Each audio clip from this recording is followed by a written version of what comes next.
سورہ النور آیت نمبر 23، 24، 25، 26،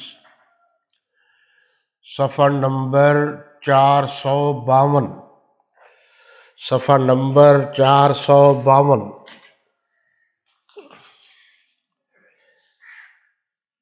الحمد للہ وکفی وسلام علی عبادہ الذین اصطفی،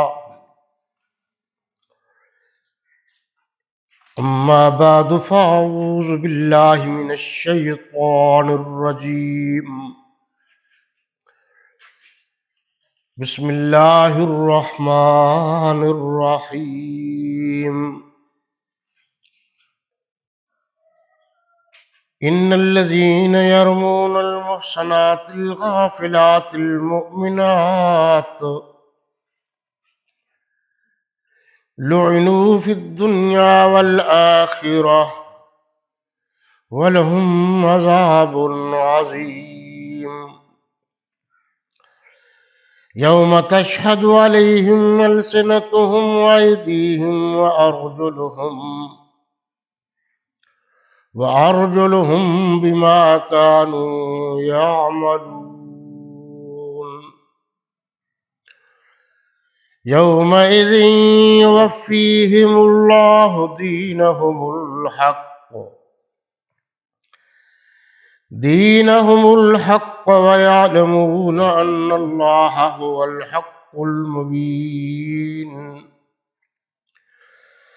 الخبیثات للخبیثین والخبیثون للخبیثات والطیبات للطیبین والطیبون للطیبات، اولئک مبرؤون مما یقولون، لہم مغفرۃ ورزق کریم۔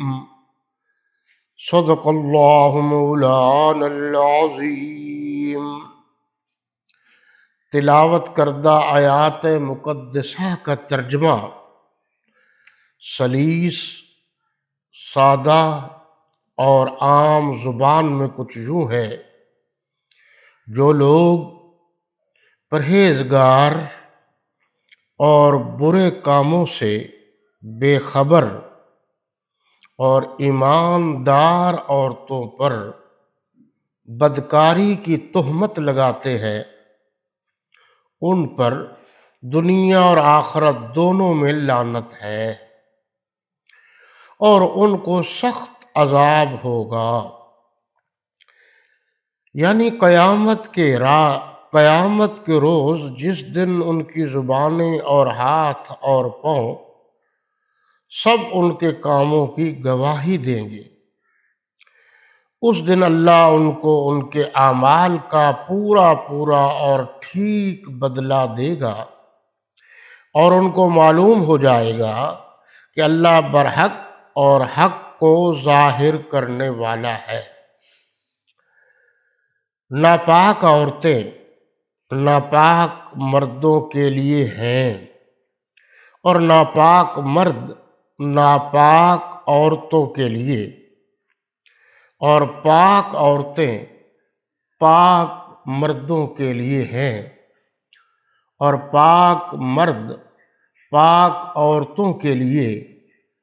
یہ پاک لوگ ان بدگویوں کی باتوں سے بری ہے، اور ان کے لیے بخشش اور نیک روزی ہے۔ آج ہم اللہ تعالیٰ کے فضل و کرم اور اس کی مہربانی سے ام المومنین سیدہ طیبہ طاہرہ راشدہ مرشدہ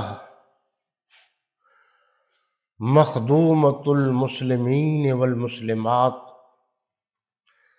مخدومہ کائنات سیدہ عائشہ الصدیقہ سلام اللہ علیہا کے یوم وفات کے سلسلہ میں یہ ہمارا 11واں سالانہ پروگرام ہے۔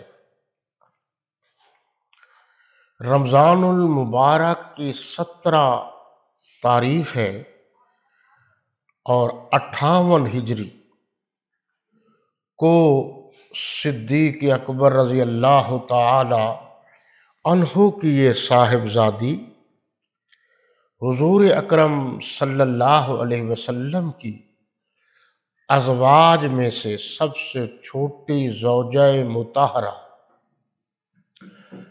آپ صلی اللہ علیہ وسلم کے عقد میں جو خاتون کنواری آئیں وہ یہی ہیں: حضرت سیدہ زینب، حضرت سیدہ رقیہ، حضرت سیدہ ام کلثوم، حضرت سیدہ فاطمہ الزہرا رضی اللہ تعالی عنہن کی ماں اور تمام امت مسلمہ کی روحانی ماں کا وصال 17 رمضان المبارک 58 ہجری کو ہے۔ حضرت ابو ہریرہ رضی اللہ تعالی عنہ نے آپ کی نماز جنازہ پڑھائی، پھر آپ کی تدفین ہوئی۔ ان آیات میں انہی کا ذکر ہے۔ میں ہمیشہ ایک بات کرتا رہتا ہوں کہ جو بات میں آپ تک پہنچاتا ہوں وہ سب کے نزدیک متفق علیہ ہے۔ آج بھی آپ حوالہ جات نوٹ کریں گے کہ ہمارے ملک میں زیادہ تر 3 مسلک ہیں: بریلوی حضرات، دیوبندی حضرات اور اہل حدیث حضرات۔ ان کے علاوہ میں نے وہ لوگ یعنی 3 وہ لوگ بھی منتخب کیے ہیں حوالہ جات کے لیے جن پر یہ چھاپ نہیں ہے۔ مثال کے طور پر ابوالعلا مودودی کا حوالہ دیا، ڈاکٹر اسرار احمد صاحب، مولانا محمد اکرم اعوان صاحب۔ اس کے علاوہ جو معروف جماعتیں ہیں وہ دعوت اسلامی ہیں اور تبلیغی جماعت ہے۔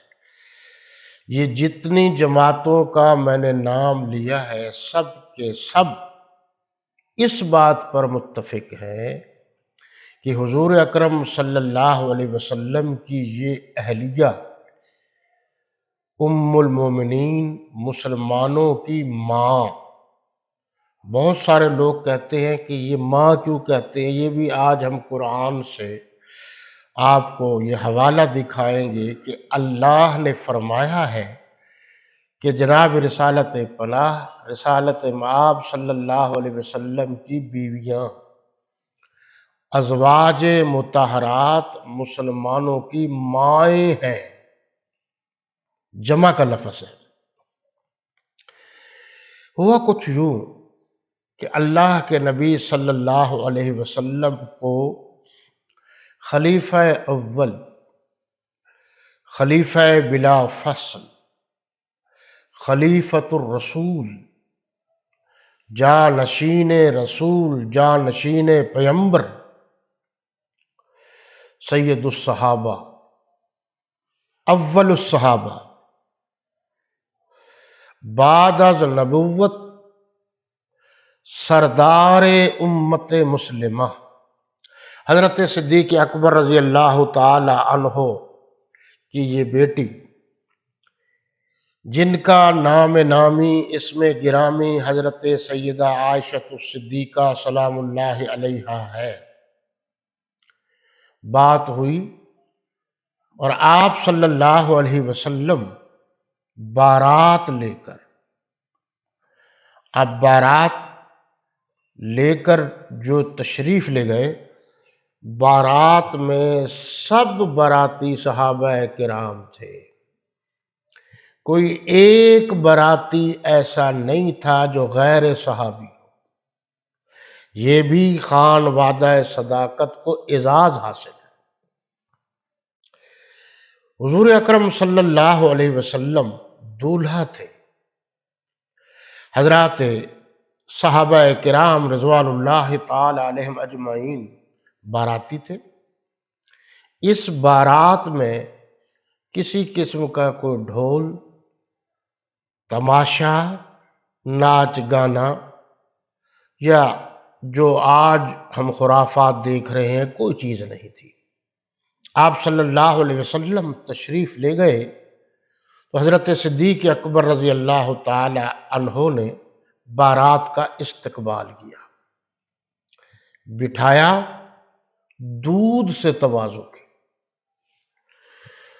اور آپ کے علم میں یہ بات ہوگی کہ رسالت پناہ صلی اللہ علیہ وسلم کا یہ نکاح حضرت صدیق اکبر رضی اللہ تعالی عنہ نے اپنی بیٹی سے خود پڑھایا۔